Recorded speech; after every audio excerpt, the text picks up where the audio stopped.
Welcome to the Grace Space, a transmission for the sovereign soul.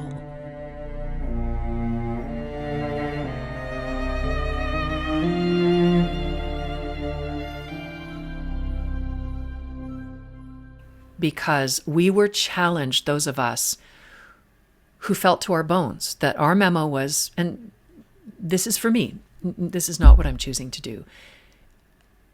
We had to anchor into something so strong because wave after wave of shame and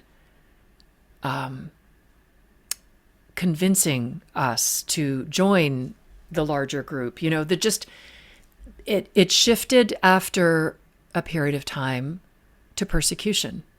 First, it was just convincing. First, it was just, oh, come on, do the right thing, right? And that persecution is ancient.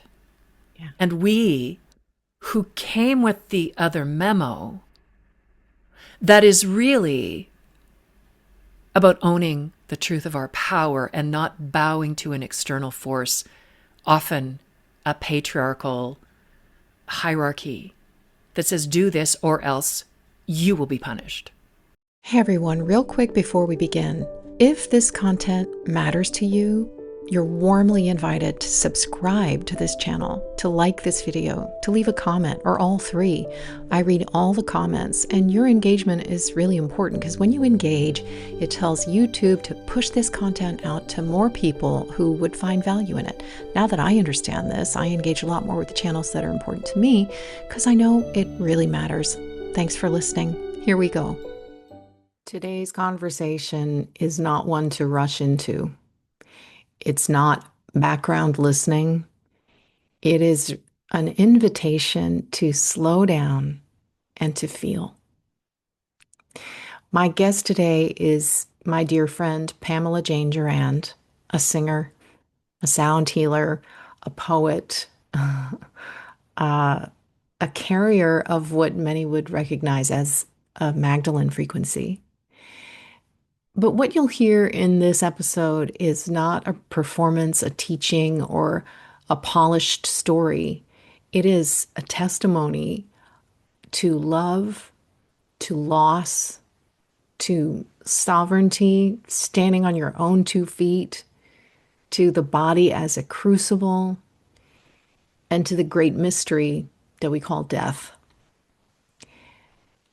Over the past 5 years, Pamela has walked through experiences that have literally brought her to her knees again and again.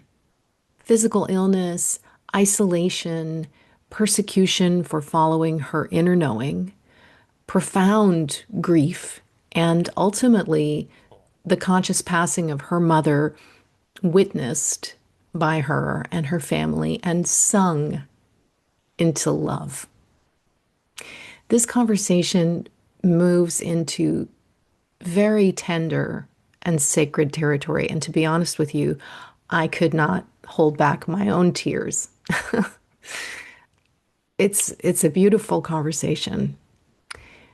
We speak of suffering, of standing alone, of shame and persecution, but also of beauty, of liberation, of love that doesn't end with your life. So I invite you to listen to this gently, be present for it because it will change you. It changed me. Pause if you need to. Let tears come if they do. This conversation is not about fixing or transcending or bypassing life. It is about meeting it fully and discovering what radiates when we do. Oh, welcome, Pamela, to the Grace Space. You're known for your voice, your sound healing, your Magdalene frequency, and I absolutely want to speak to that. But I'm also aware that the last few years have been an emotional crucible for you, like for so many. This is something that many people are quietly living through, and I don't assume what you want to share, but I want to make space for whatever feels true for you to name here today. Where would you like to begin? Thank you, Claire. It's wonderful to be here. I've watched you evolve over the years, and it's such an honor to be here in this powerful parenthetical space that is the gray space, because indeed, it'll be 5 years in April that I ended up having a physical experience that was a deep crucible. I to this day, I don't really know what it was, but it was the beginning of a refining of soul through the body and mind to where I call it Mattress Island, where I was just literally pinned to my bed for these 2 months. Some say it was a frequency attack, microwave radiation. I had auditory hallucinations, felt like my body was burning. What a way to leap into this interview on your podcast. Just a small thing. Felt like I was dying, barely slept for 2 months. I say this because there are and you speak to this, and this is why I kind of know that I'm able to go here right off the bat, is that those of us who come to this world with a heart that knows that we have come to embody this love and see the beauty in the world in a way that through this lens of love and gratitude and appreciation, sometimes I feel like I'm just walking through the world as kind of this weirdo, on the fringe. And those of us that carry this light and embody it and are unafraid to speak it, live it, sing it, sound it, there are dark forces that would rather we didn't, because actually holding that frequency, which is actually the energy of the Great Mother Love, that is able to bring medicine to suffering in the most profound way and love the being, the person, the creature, the animal, the sentient being through whatever pain they are moving through with no judgment. That is the highest power on the planet, is that love. And when we carry that love, there are many forces that want to cut us off at the knees, silence us. And I've experienced this over and over. I say I'm from Regina, Saskatchewan, and I went to the United Church there. And I was drawn, I didn't come from a particularly religious family, but I was drawn to this one beautiful chapel that had paintings on the wall of Christ coming, in the resurrection and depicting all of the scenes and the radiance of the aura around his head and his disciples and Mary Magdalene. And I had no idea why I was so drawn to go to church. Nobody was making me go. I just kind of signed up and wanted to go. And I realized that I was always drawn to this radiance of the resilience of the human spirit to rise above tragedy, challenges, struggles. But I was never taught many of the things that, arose through me over the years,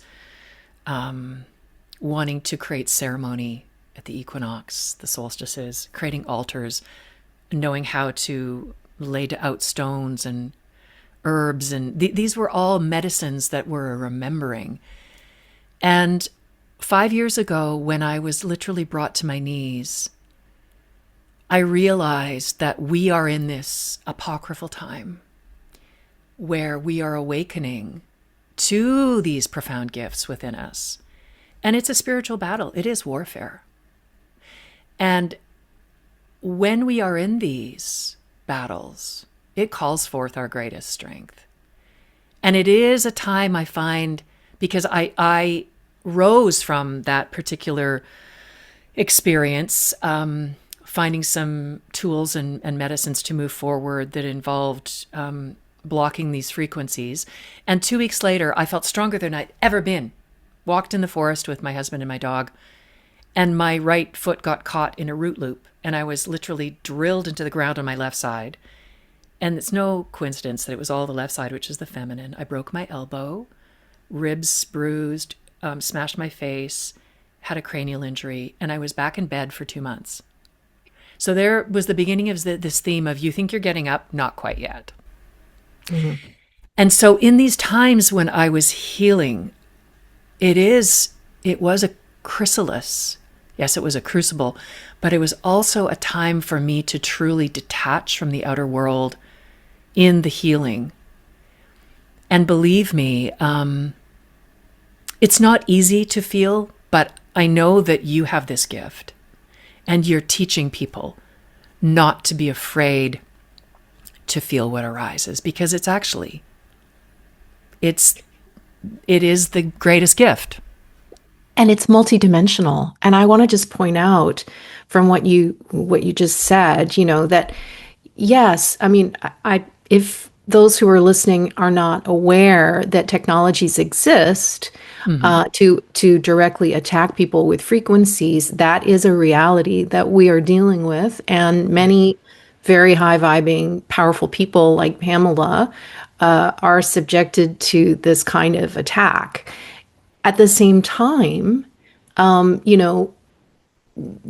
don't see yourself as a victim of it. You see how this functions on a multidimensional level, because once you protected yourself from those frequencies, right, and you were able to get your strength back and go walking, something else occurred that brought you back, right? So nothing is ever like fully bad or fully good, right? This is what I always like to point out, is that we've got both, sides of the wave happening. Yes. And something quote unquote bad that happens, like frequency attack, can, bring about awakening, a greater access to the depth of your power, and so we can't ever see things as just black and white. I just want to point that out. What an amazing example that is. That there was some deep inner work that was coming up regardless of where it was coming from. Thank you for saying that. Your insight is so spot on. And yes, I have a mentor that when I call him and I say, John, oh my God, usually I'm in tears. I'm like, I'm falling apart. I'm completely at the bottom and I'm like burning up. It's just like that. And he goes, good. And it's like his arc of life has been quite something, having everything and losing it all. And in that ego death, in his late 70s, almost 80, he is one of the wisest people I know. And he celebrates that. You're not a victim. And he says, do you realize how strong you are to withstand these trials? And I will also say that, yes, it's not the binary of bad, good, a victim, hero, because I also live on a continuum as a human, gets up every day, has a shower, goes through the motions. And sometimes I have fallen into that trap of feeling like a victim. And, it's interesting. The gene keys, Richard Rudd's gene keys? Yes. I have gene key 55, which we're all living right now, which the shadow is, if people know the book, The Gene Keys, there are 3 parts to each gene key: the shadow, the gift, and the siddhi, which is the realized gift in the Sanskrit word, where the shadow and the gift come together. And in gene key 55, it's the only one of the gene keys. The shadow is victimization, and both the gift and the siddhi are freedom. So powerful. Isn't it? And it's and the last chapter of that siddhi, it's the longest, because usually it's 3 pages, but I think it's like 10. And we are all living this right now. And I feel like to really understand, and I love the word grok, because grok means to feel it with all of your body, down to your toes, every cell, every atom, through experiences that do feel like the steamroller rolling over you. Like, you can't look left, you can't look right. You're in your bed, you're healing, you've broken bones. It doesn't have to be that. But as you say, it's multi-layered, it's multifactorial. And I think that this honoring of our humanness is so powerful. And it's interesting. Just yesterday, I saw Richard Rudd's audio that came out. He always has a week that one of the gene keys is what we're experiencing on the planet as a collective. And yesterday it was gene key 38, which the shadow of gene key 38 is struggle. The gift is perseverance, and the siddhi is honor. And it speaks to what you just said, because he spoke to it so beautifully, Claire. He says, there's so much sadness in this gene key because I love to travel and I travel the world. And the struggle that most people are in is being in the habit of struggle, that it's become habitual. And he said, and so many of these people are not doing what they love. They're not doing what they really, truly want to do. They're just struggling in something they feel they have to do, they must do. And he said, there's no honor in that.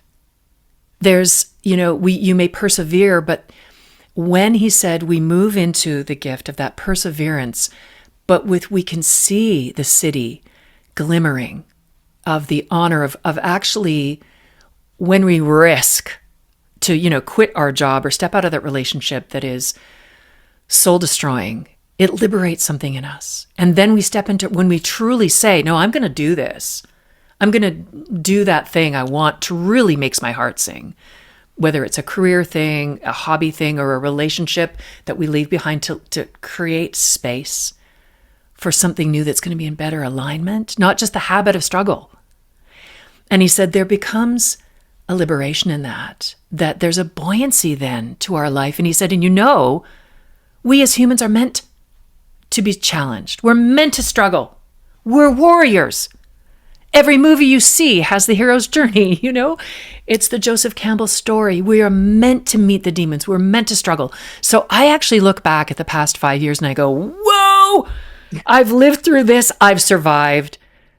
My husband would say, and God bless him, because I also feel like with every challenge, don't know that I would have made it through these past 5 years without him. Honestly, the depths that I was taken to, we're given what we need to survive it.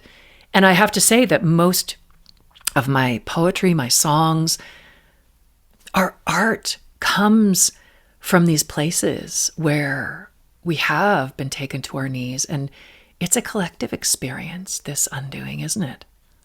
Oh, absolutely. I mean, everybody is going through it in one way or another.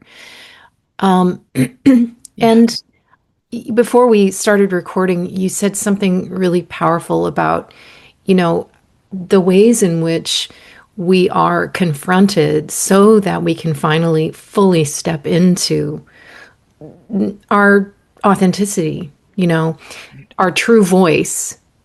I've certainly been confronted with that. I was in a long struggle and a very deep hallucination, that I had to come out of. But it was the means by which I shed a lot of the falseness and the mask of the persona. And so I recognize that, as you're saying, like with the gene keys, it's so amazing how it's just baked right into the gene keys. You have the struggle and the gift and the integration of the shadow and the light is what births the siddhi, right? And in case you're listening and you didn't quite catch that word, right. Pamela was saying siddhi, S-I-D-D-H-I, right, which is this higher gift. So what you went through the last 5 years, learning to basically, or I would say remembering, right? Because, and this is also the word that I use, Pamela, because yes. I consider that everything we're going through and everything that we are experiencing as we evolve and as we awaken as individually and collectively is a remembrance. It is not something new that we're learning. We may be in a new situation, new circumstances, new vessel, but we are just remembering what we already intrinsically know. Which is our multidimensional nature as full universal fractals of the source. So, you were remembering how to stand. And I completely identify with that, how to stand in your truth, no matter what was going on around you, and at the cost of relationships at the cost of an old self, Yeah. I guess you could say. And, and many people during this last 5 years have been through a similar crucible or a kind of modern day excommunication Mm-hmm. simply because they chose to listen inwardly to what was right for them Exactly. and to stand. So it seems to me that, this is a perfect example in your own life of what so many people have had to alchemize. Oh, so beautifully said. You are such a shamanic bard. I love hearing you speak. I could just listen to you all day. I love it. And that is an evocation, an embodiment of this masculine feminine energy when it is really baked into you, which I can feel like when we let go of all of the ways that we have limited ourselves through fear, it just comes alive in us. It's an effulgence, and it speaks through you so poetically. I mean, Richard Rudd is, mostly all of his life, he was a writer and a poet. And he says that we will become the living poetry as a humanity moving forward. And that just Ooh, I makes just got me chills. weep. Yes. And yes, so exactly. And as I begin to speak about it, I find myself dancing around the words, and that's not usually like me. Because it is such a living paradox what we lived through in the past 5 years, because those of us that we'll just speak to it, the COVID situation that arose on the planet Earth, what an amazing laboratory we were given. Some of us got a different memo. We just intrinsically got a different memo, and our body knew, not as advertised. This isn't for me.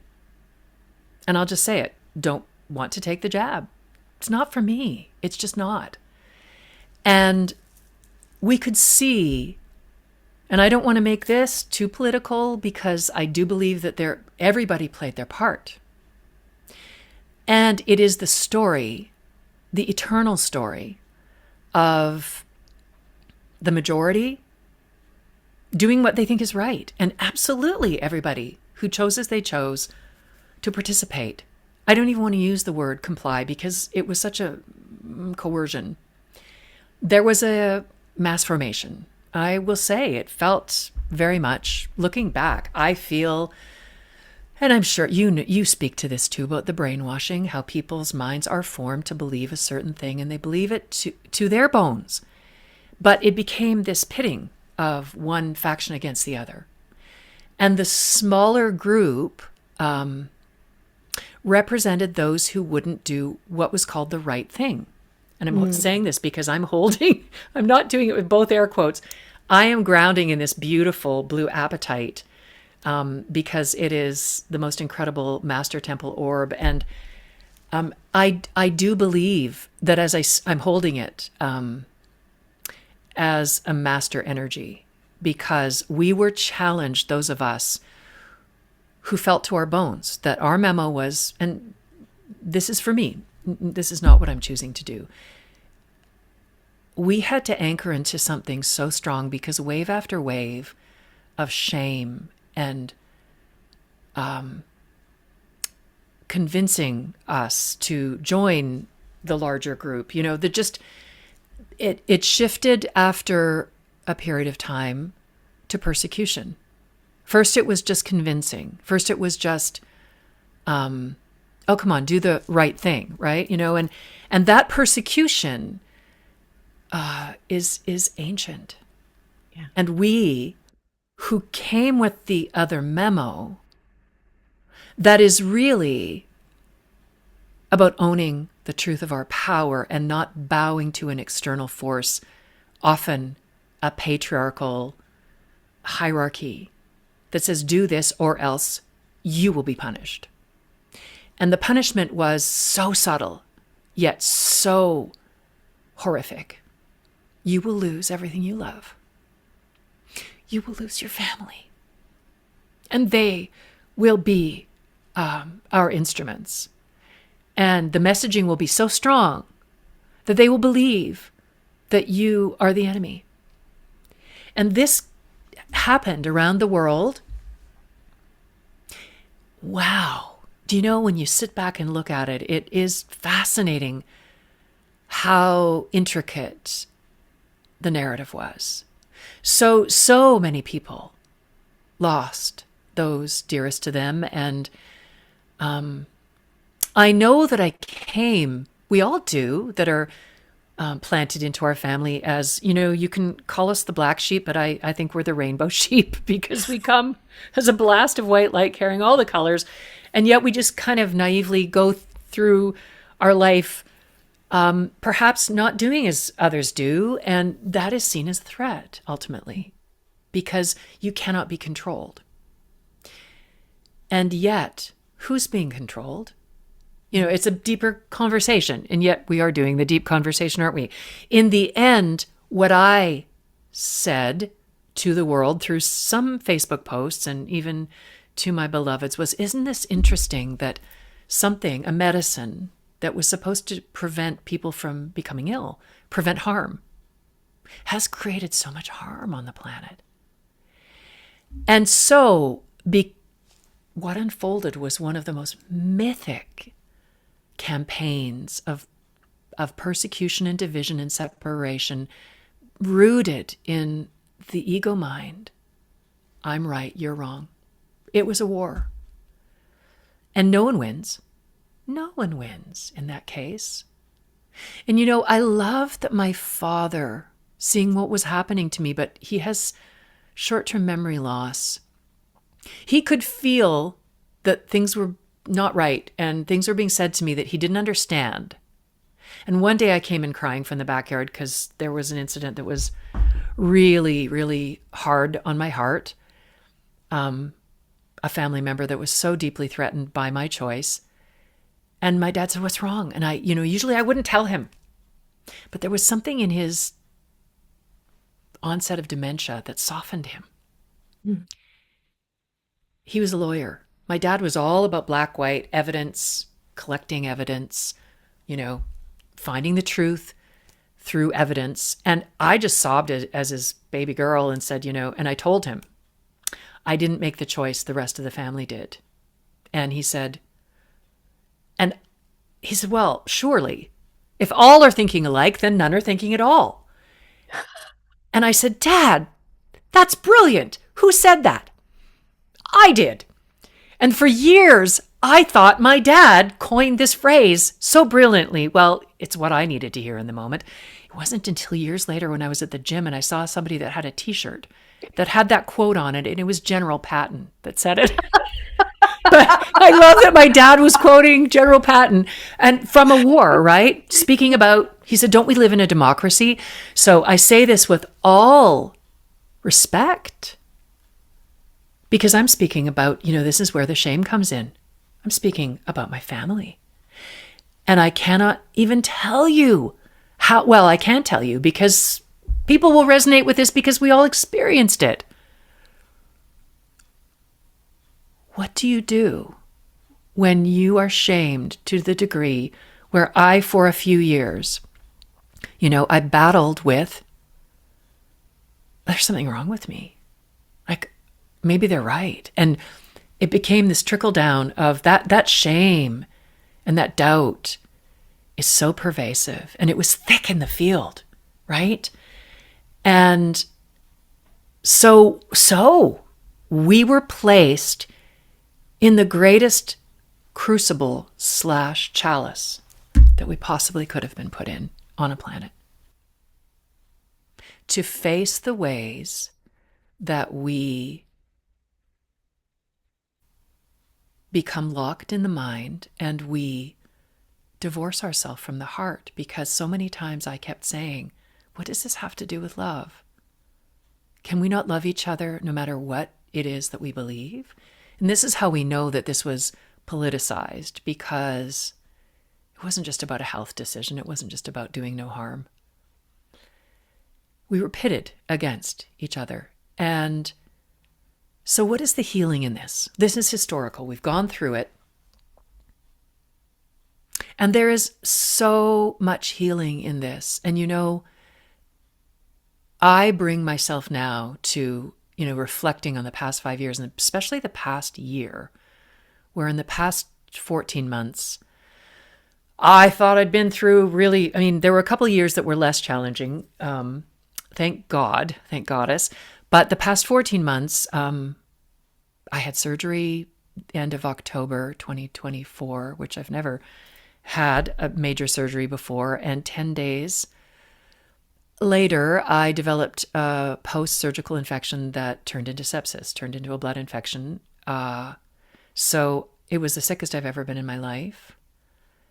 8 days of IV antibiotics. It turned out my husband, who is my sentinel, my beloved partner, was doing 2 shows out of town in London, which is an hour from us.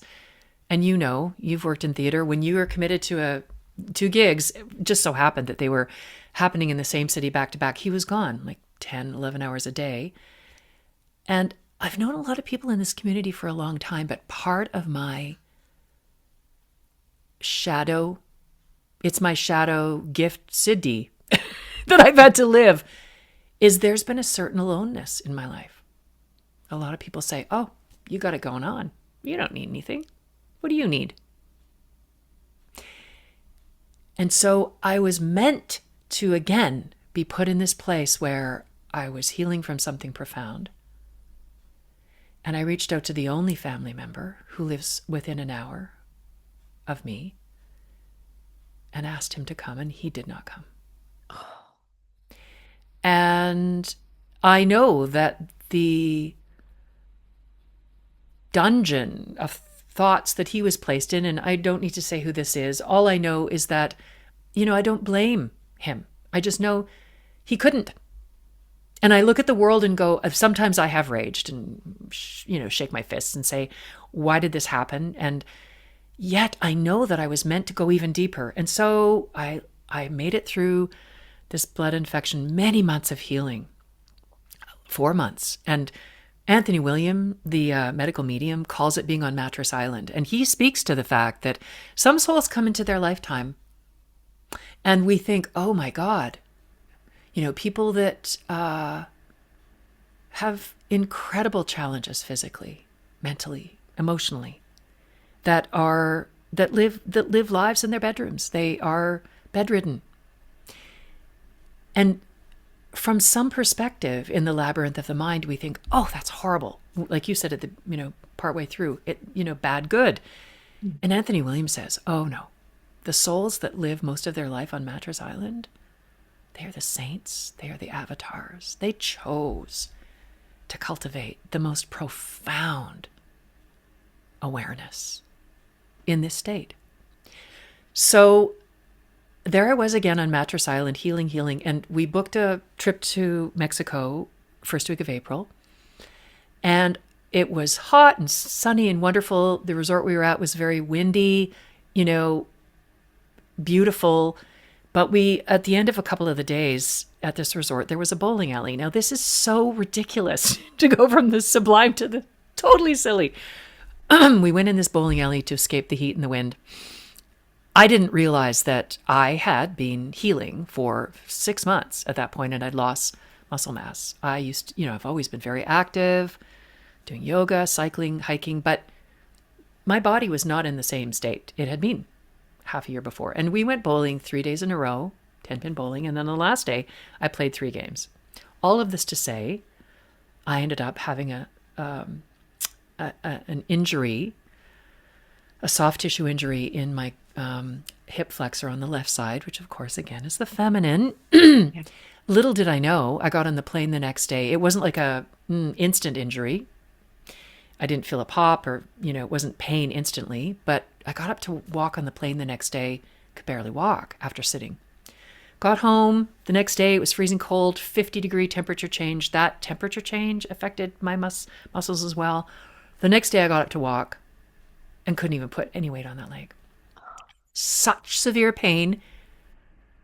I couldn't walk at all for 2 months back on Mattress Island. And the pain in my hip, and they said my trochanteric, my groin, was so bad. It was worse than childbirth. It was worse than the surgery. I was on more painkillers than I've ever been on in my life. And I literally, even the blood infection, which had really taken me to a place of dissociative pain like I've never had, and just feeling so ill. I literally at that point, April, May, was back healing in my bed going, really? Like, I've got to take this bullseye off my forehead. This is ridiculous. And so many times I thought, why me? And all I know is that we can think that we have met our shadow, met our demons, met all that distracts us from our soul's purpose. But until you've had a year where you literally physically can't move, and the pain in so many ways arises in unrelenting, unavoidable, inescapable ways.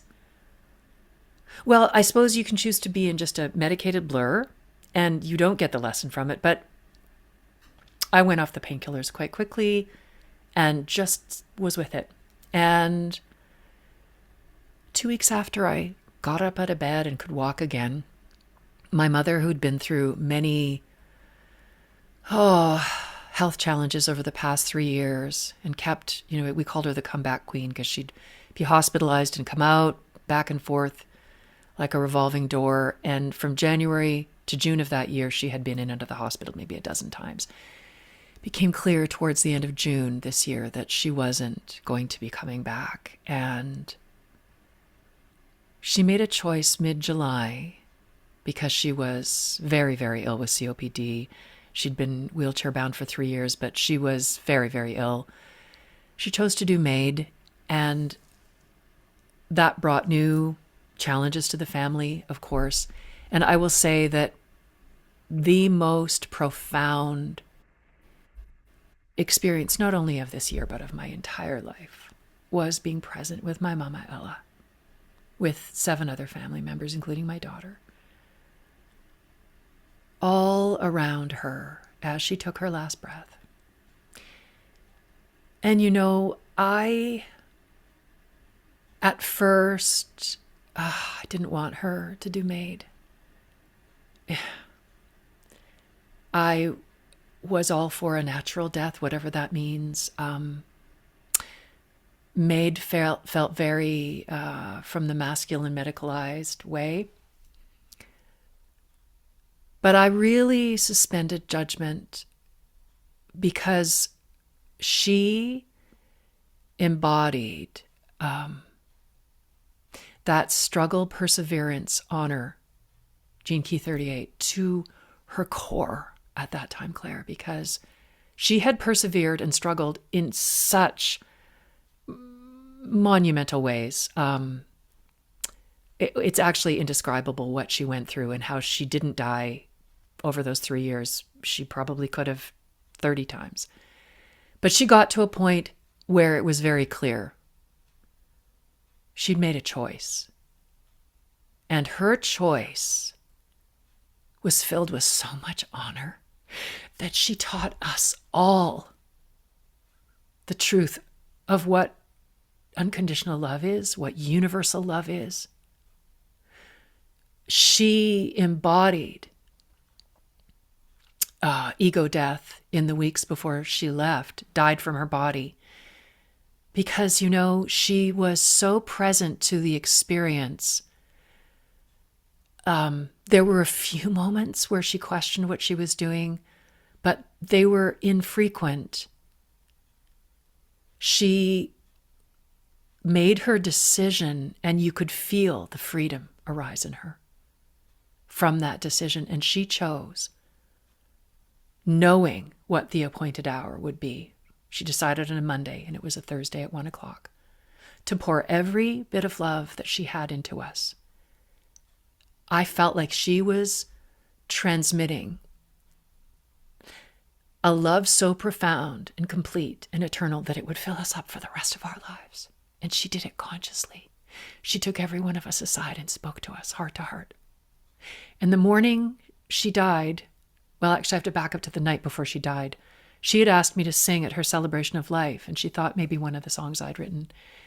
I said, no, Mom, I have a song that I want to sing. It's called Into the West. It's from Lord of the Rings. It's a beautiful song about your journey. And they had moved from their family home, their large family home 3 years ago, to a retirement condo on the edge of Regina, the edge of the city, facing west. And every night for 3 years, they watched this incredible pink sunset. And the song Into the West speaks to this journey into the West. So I thought, this is your perfect song, Mom. And I sang it to her when no one was there the night before. I asked her, I said, do you want to hear the song? I'm going to sing at your celebration of life. Oh, yes, I do.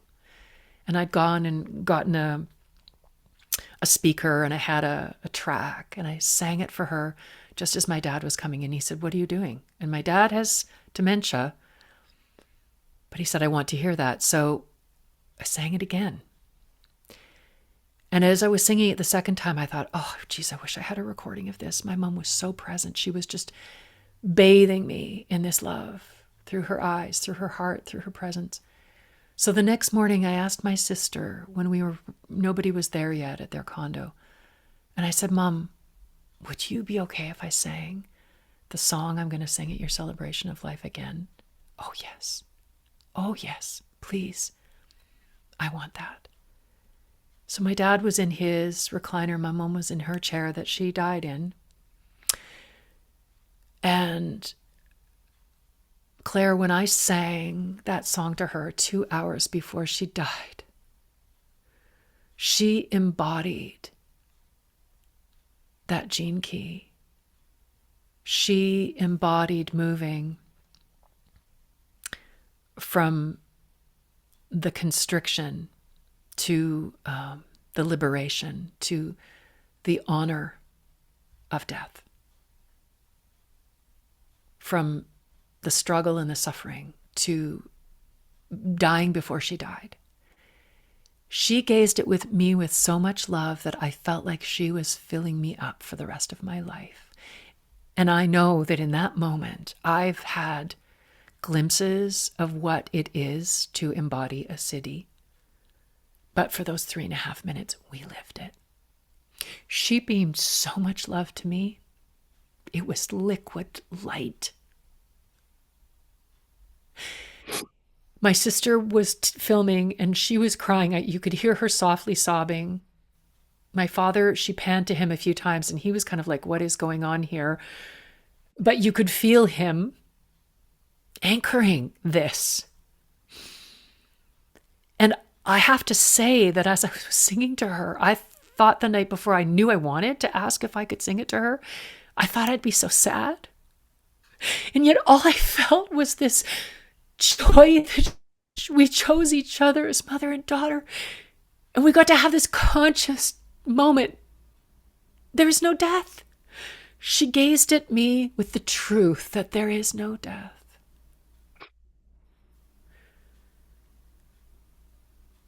And she said to me 2 hours before she died, she said, I want you to be happy. Because that's not easy for most of us in this family, to be just happy. And she said, but I am you and you are me. And I said, oh, yeah, we are. I said, Mom, this is a spiritual truth. She said, I know. And my mom didn't speak in these ways in her life, really. She was very wise, but this was like her higher self was coming through. It was already partly on the other side. And she said, when I go, there'll be no separation. I will be you, and you will be me. And I have felt that when I was in their condo. She was playing with the lights in the hallway, in the bathroom. the next day. Since then, she still does at times. And her death was the greatest experience of embodied universal love and liberation I've ever known in my life.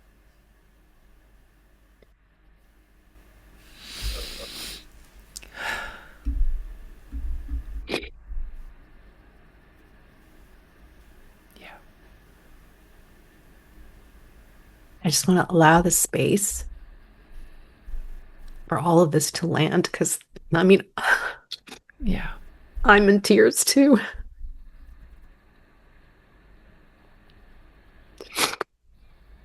She comes to me in little feathers, and they come inexplicably because there's no source of, there's no pillow, there's no, and the tiniest little feathers come floating down. And just as I was speaking about her liberation, this wee tiny feather came floating down.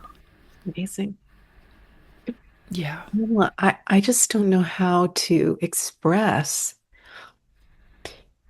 in words the gratitude that I feel right now for how deeply personally you've been willing to share. I think this is the first time in the gray space that I've been so reduced to tears. Lovey. And well, I think you're Yeah. just speaking directly to the heart. Yeah. And I defy anyone who's listening to this right now to be without a tear in the eye or a catch in the throat, because it Well- is so powerful what you shared. And hello, puppy. And I have to say that what happens is my doggie Lexi, Yeah. when I cry, she comes and licks all the tears off my face. She's just, she is the city. She's the realized gift. Oh my gosh. And so I honor this because I have to say that I was going to say was. No, I am so close to my mother. Her relationship with me was, a lot of relationships teach us in ways with the grit and the opposition, challenges. And I have lots of those in my life. But my mother and I had this incredible, I'm going to stop the past tense. We have this incredible Siddic relationship. She was always Siddic with me. There was very little grit. And to lose her, years ago, I thought, no, I'll die too. I can't even face that. I can't even grok that. I can't even imagine that. And my mom, who chose to die deliberately, and I say this because she chose to do MAID and be liberated from this physical body in a Siddic way. She did, surrounded by children, grandchildren, all of her true loves. And she was absolutely radiant and ready and surrendered. And when we talked about it in the days leading up, Mom, are you scared, or why would I? I've lived the most beautiful life. And she spoke about all the gifts. She was already in, the city is the realized gift in the Gene Keys, right? I'm speaking about the Gene Keys, Richard Rudd's book. She was living the city. She was the realized gift. And she gave us all the most incredible gift of her conscious death. There is no death. I know that now. I know it. She was breathing and then she wasn't. She was here and she's still here in a different way, a more profound way. And I feared her death more than anything in the world. And how profound is it that she gifted me with the clarity that life is eternal. We can have the concept of that, but to live it. And when I was singing to her, she looked at me with so much mother love. It was like she was wanting to transmit to me all the love that I need for the rest of my days on this earthly plane.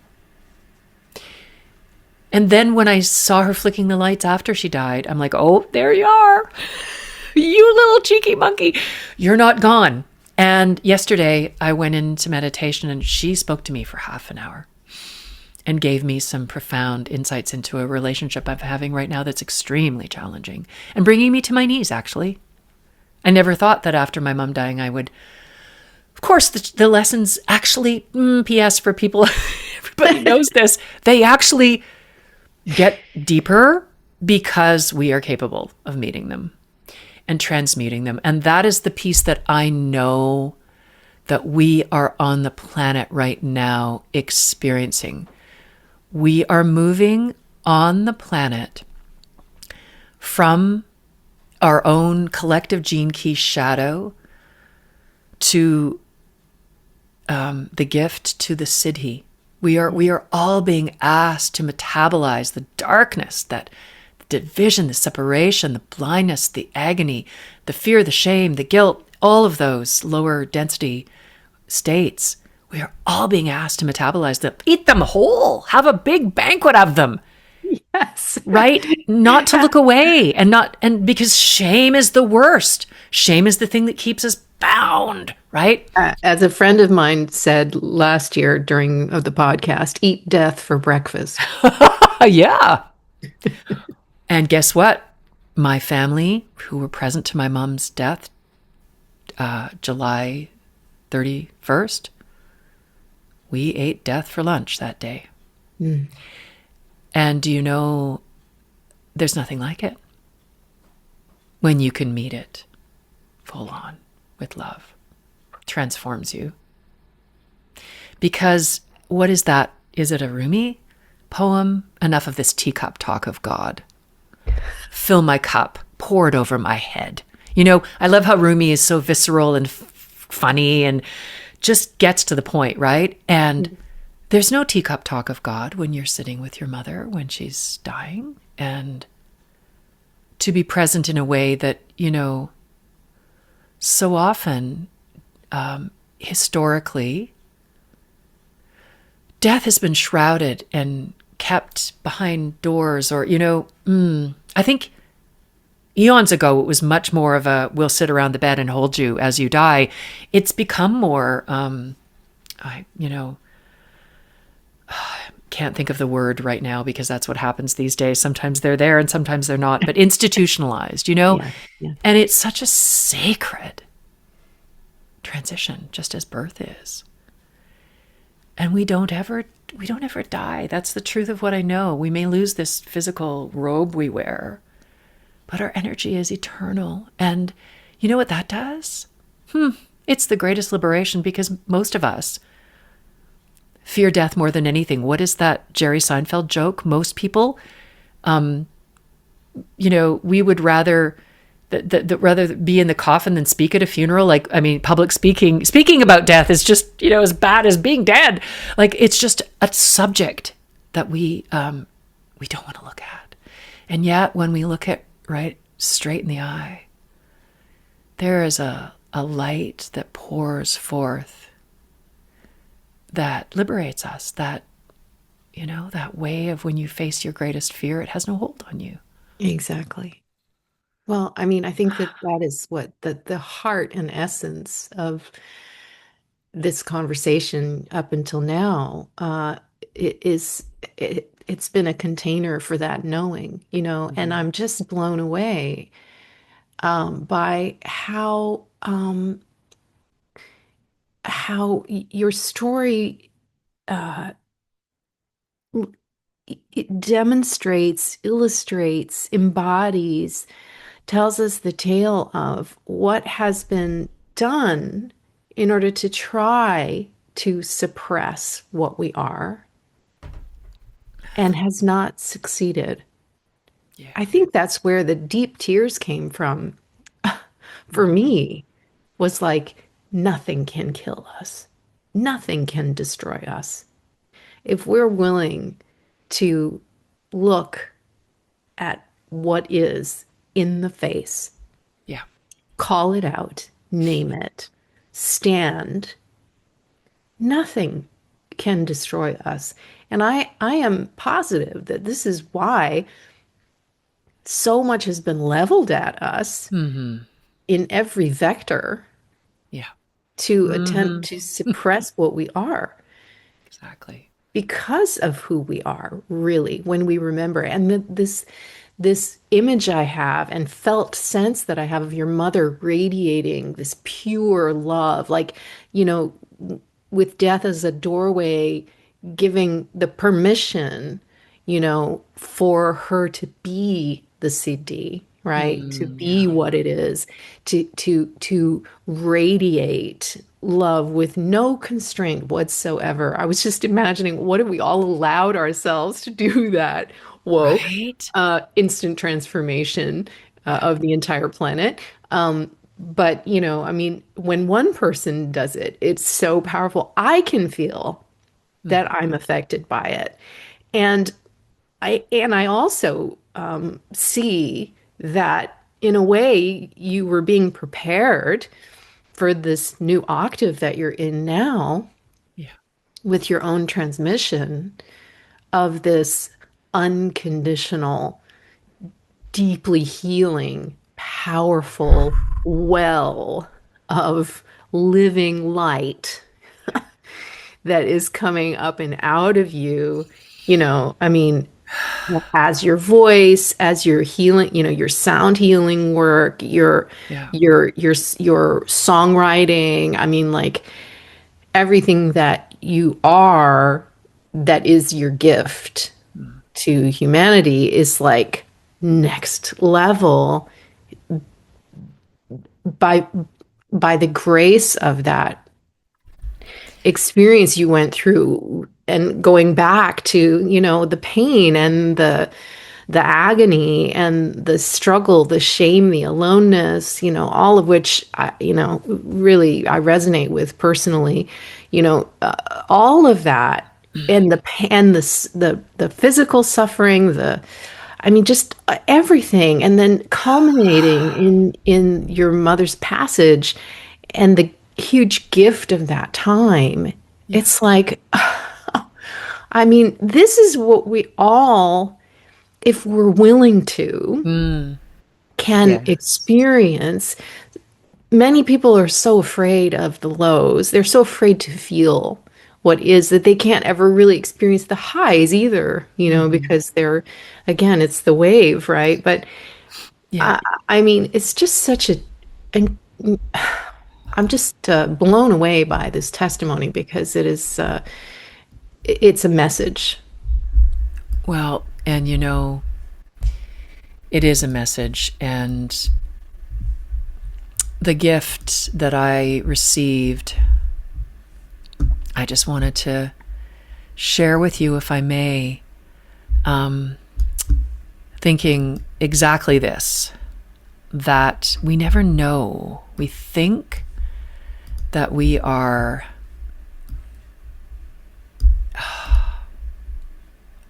in our fullness and at the height of life, in moments of the moments that feel light and expansive and extroverted and joyful, and let's just be that all the time, right?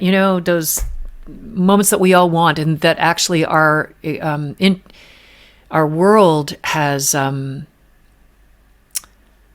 denied the gift of our full experience as humans. Mm. Taught us to fear grief, taught us to fear death, taught us to only want to live in this, one part of the experience that, we've been, it's the ego, go for that, the carrot, the money, the, all the external moments, the heightened moments, the outward moments, when actually it's the void. Yes. That place that is in the center of the swing of the pendulum of duality. That the center of the Venn diagram, the Vesica Pisces. I have this on because Oh, this is yes. my teaching, is that place, that void, where we hold the tension of the opposites, of good, bad, right, wrong, love, fear, birth, death. It's that void space in the center that is the plenum, the full space where we were birthed, where we will die. And it's right here. Yeah. And actually, if you pay attention to religious idolatry, religious art, you will see the Vesica Pisces, right? And you Yeah. often see the Virgin Mary inside the Vesica Pisces, or Christ Yeah. inside the Vesica Pisces.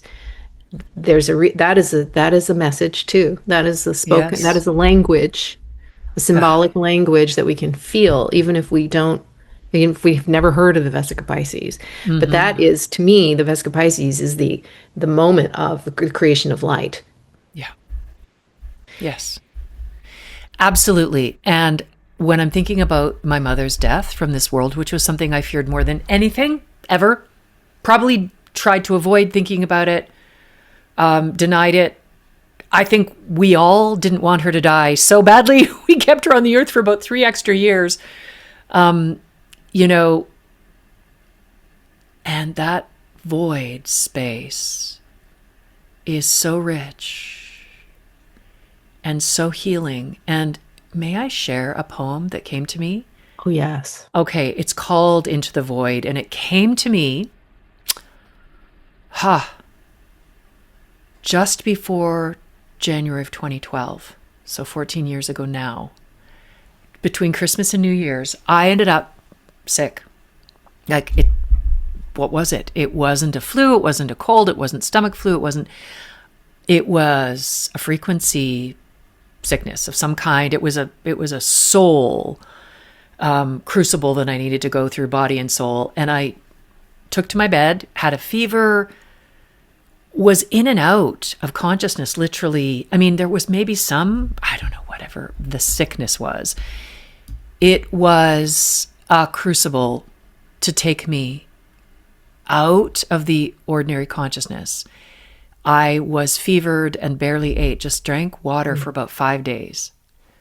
And on the 5th day, it was dark. It was this, between Christmas and New Year's week. Very dark, very overcast, in my bed.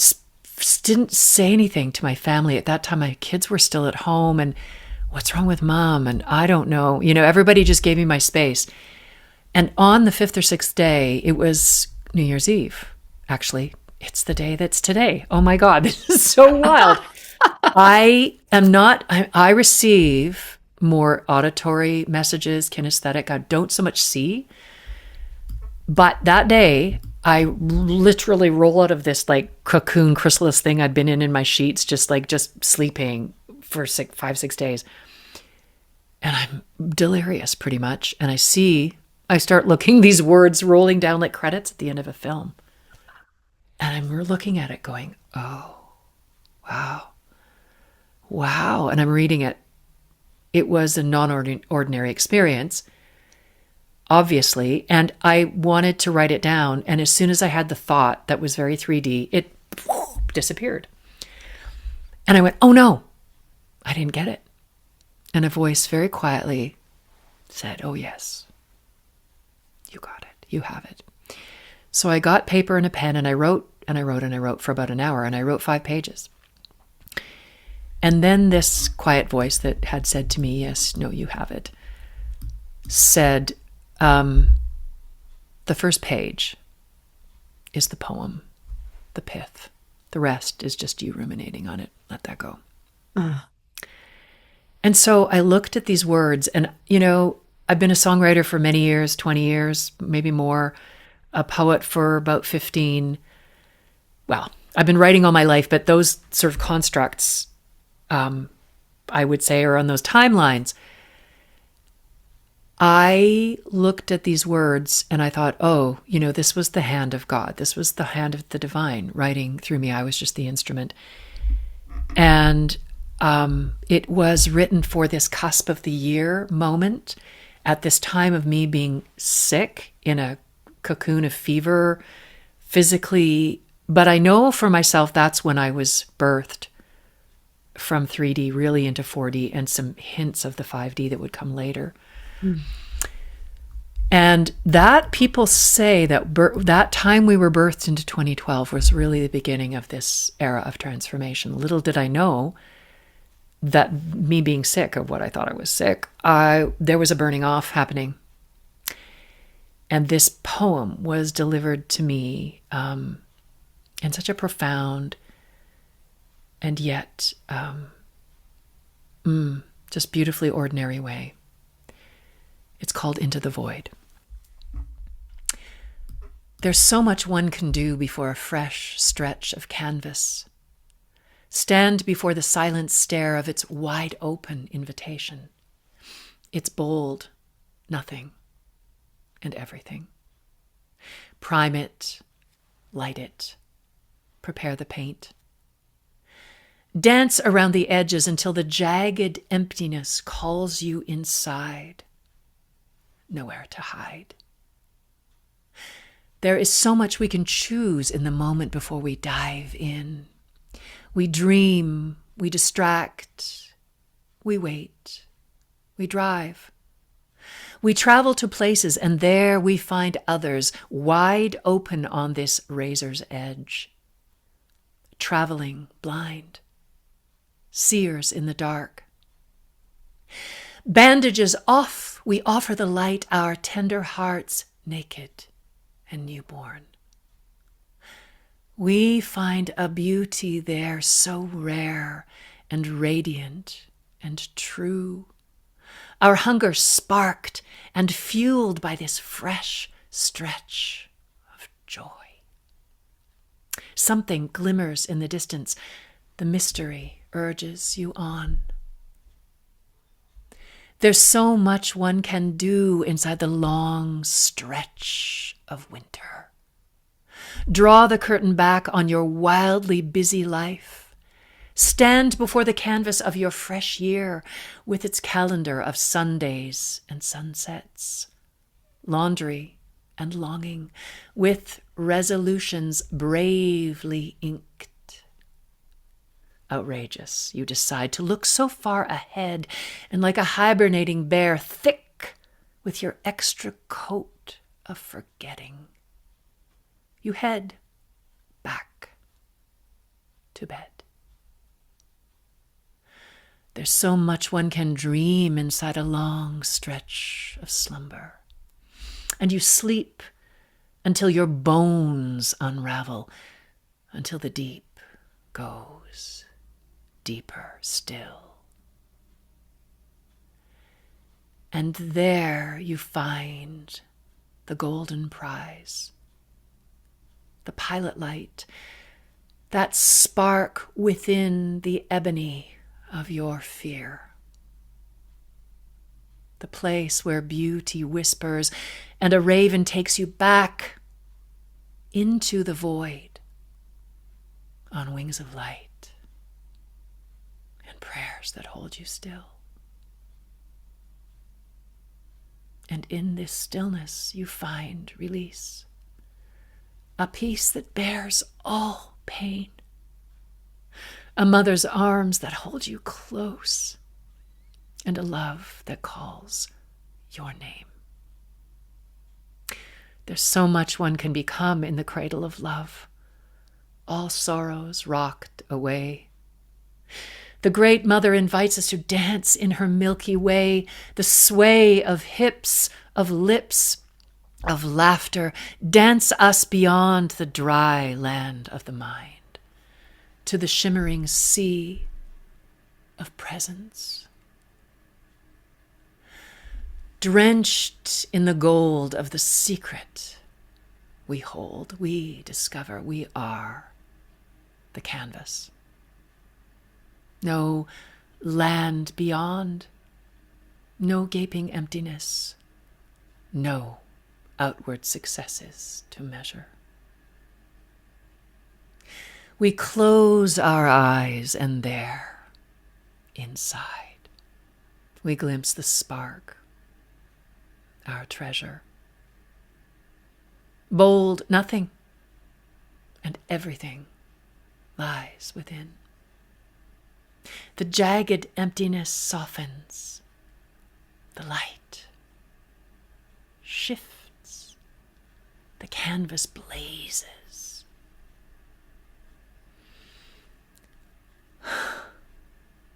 So much love to sing upon these pages.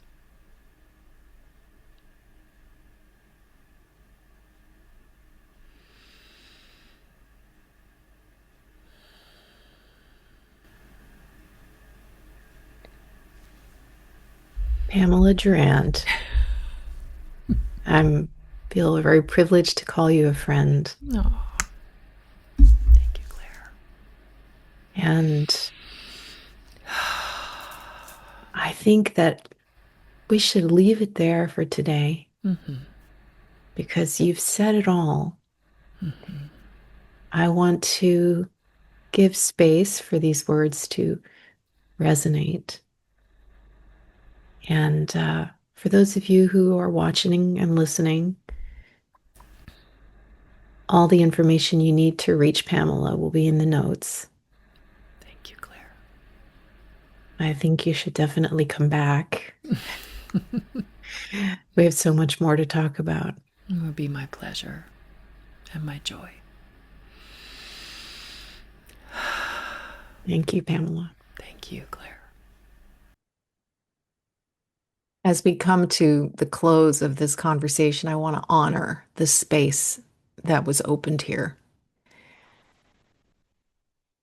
I mean, what you've heard is not something to analyze or debate. It's just something to carry like a candle back into your own life.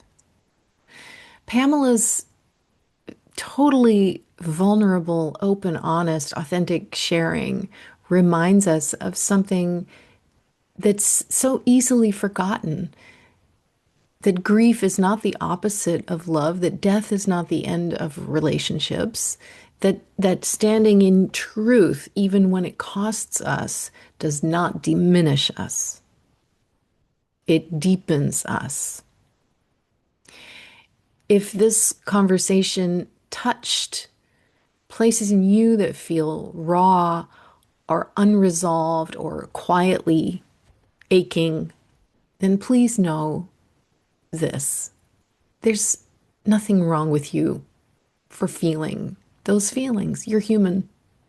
I'm human. Most of us are human. And we're not alone. Pamela speaks of the void, not as emptiness, but like a living womb where, a place where there's nothing and everything meet. So I invite you to trust whatever is being metabolized or alchemized in you now. I invite you to allow your love to hold what your mind cannot. And to remember that even in the darkest passages, something in us always knows the way home. We can never be totally lost. Thank you for listening. Thank you for staying. Until next time, walk in grace. You've been listening to The Grace Space. To amplify this field, you're welcome to like, subscribe, or share. Thank you.